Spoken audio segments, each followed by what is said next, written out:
Picture a typical winter afternoon in Copenhagen. By 4 o'clock, the sky has already turned a deep, heavy gray, and the streetlights are beginning to flicker on. Commuters are pedaling their bicycles home through the cold, damp air, their tires hissing softly against the wet asphalt. Watch what happens as people transition from the outside world to the inside. A family steps into their apartment, quietly taking off their heavy boots and hanging up their damp coats in the hallway.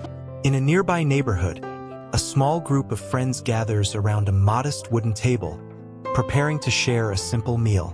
Down the street, in a neighborhood cafe, a few people sit engaged in quiet conversation under the warm, low glow of a pendant light. Back in the apartment, the family settles into the living room, pulling out a battered board game as the evening sets in. There is a distinct contrast happening here.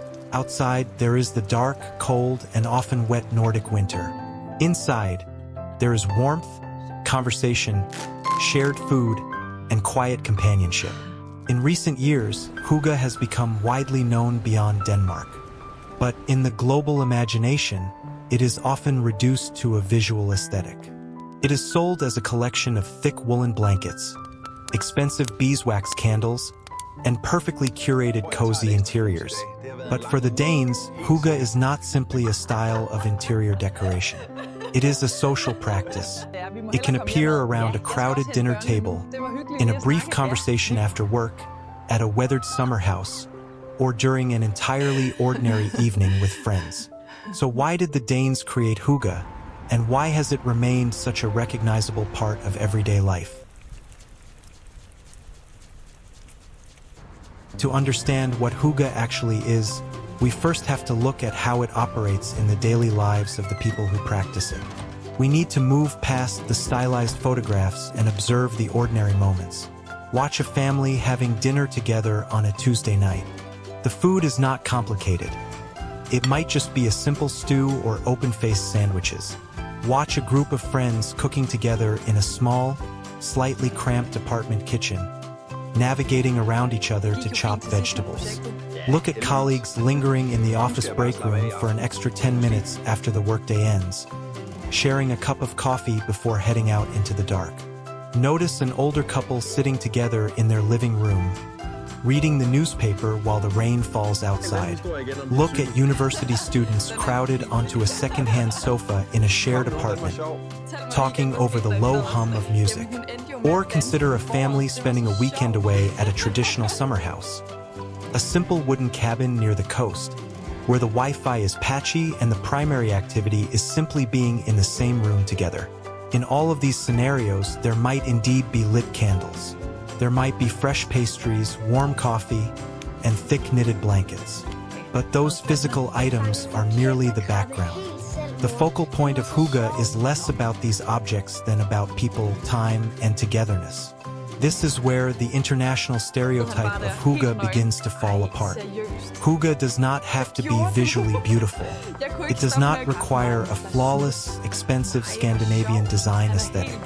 A living room can be messy, the furniture can be mismatched, the food can be remarkably basic, and the gathering can still be considered Hygge. Furthermore, it does not even require being indoors.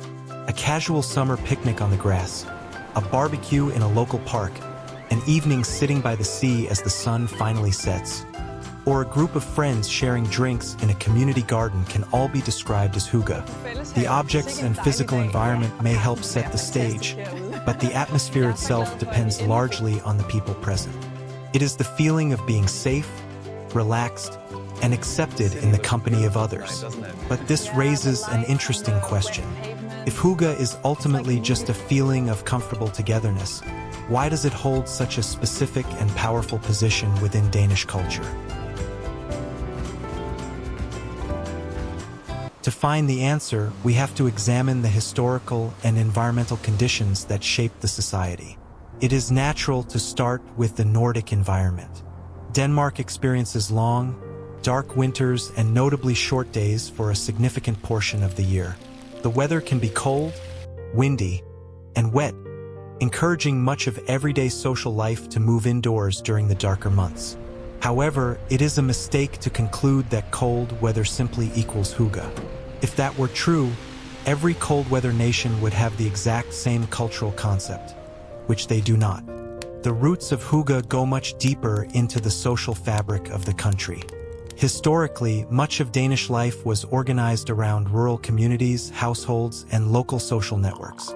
During the colder and darker months, indoor gatherings provided both practical comfort and an important setting for maintaining family and community ties.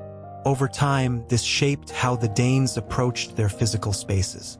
Homes were gradually designed specifically around comfort and practical daily use, rather than grandeur or formal display.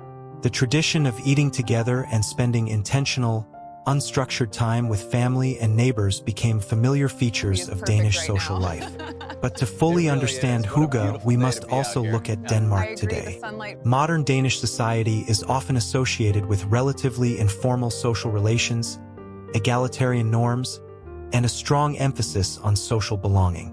It is a society with a relatively flat social hierarchy, where boasting or drawing excessive attention to one's own wealth or status is generally discouraged. These egalitarian social norms also help explain how hygge functions between people. When you enter a space that is considered hygge, there is an unspoken social contract. Status and professional titles tend to matter less, while conversation is expected to remain inclusive and relatively informal. No one is meant to dominate the conversation, and no one is meant to be left out. Everyone sits around the same table, sharing the same food, engaging in a collective experience. There is no need for a spectacle. There is no need to impress anyone. The host does not need to cook a complicated, five-star meal, because the point of the gathering is not to show off culinary skills. The point is the gathering itself. In this sense, hygge can reduce some of the social distance between people. Therefore, hygge did not emerge simply as a survival strategy against the long winter. It also developed as a way of creating closeness and mutual comfort within the shared spaces of everyday life. The question then becomes how a concept rooted in small, historical communities functions in the Denmark of today. Modern Copenhagen is a fast-paced, highly developed European capital. Like other European capitals, Copenhagen is shaped by smartphones, remote work, digital communication, and increasingly busy daily schedules. Its residents navigate many of the same pressures of work and urban life found elsewhere in Europe. Yet, within this highly modernized society, simple forms of social time remain familiar. Family dinners, informal coffee with friends, shared cooking, weekends at summer houses, and neighborhood gatherings. However, it is important to view this objectively and avoid romanticizing the concept. Hygge does not solve all of Denmark's social issues. It does not eliminate loneliness, and not every Danish person experiences it in the exact same way. Not every social gathering is successfully hygge. Sometimes, forced attempts at coziness can simply feel claustrophobic. Furthermore, the concept has undergone a fascinating and somewhat ironic transformation in recent years. Hygge has also become an international commercial brand. Around the world, books, scented candles, furniture, clothing, and other lifestyle products are now marketed under the name of hygge. This creates an interesting paradox. A cultural concept associated with simple human connection and informality has, in many places, been transformed into something consumers can buy. It has been packaged as a retail experience.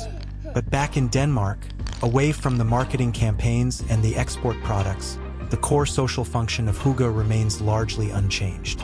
In a society that is becoming increasingly digital, anonymous, and fast-paced, the deliberate act of sitting down with other people in a low-stress environment can take on renewed significance. Perhaps hygge survives not because Denmark has somehow resisted the pressures of modern life, but precisely because modern life keeps creating reasons for people to seek out quiet moments of connection.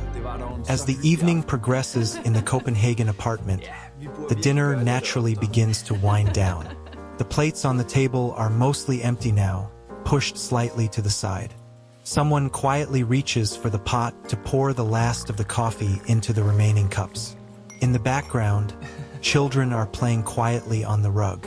The two friends at the end of the table are still deeply engaged in conversation, their voices low and relaxed, in no rush to leave. Outside the window, the city is entirely dark, the cold wind moving through the streets. But inside, the room feels settled and secure. As the camera slowly pulls away from the table, taking in the entirety of the room, the reality of the concept becomes clear. The rest of the world may always recognize Hygge by the flicker of candlelight, the texture of the furniture, and the visual warmth of the rooms. But those physical objects are not the core of the experience. Hygge is not really about the things surrounding people. It is about what happens between them.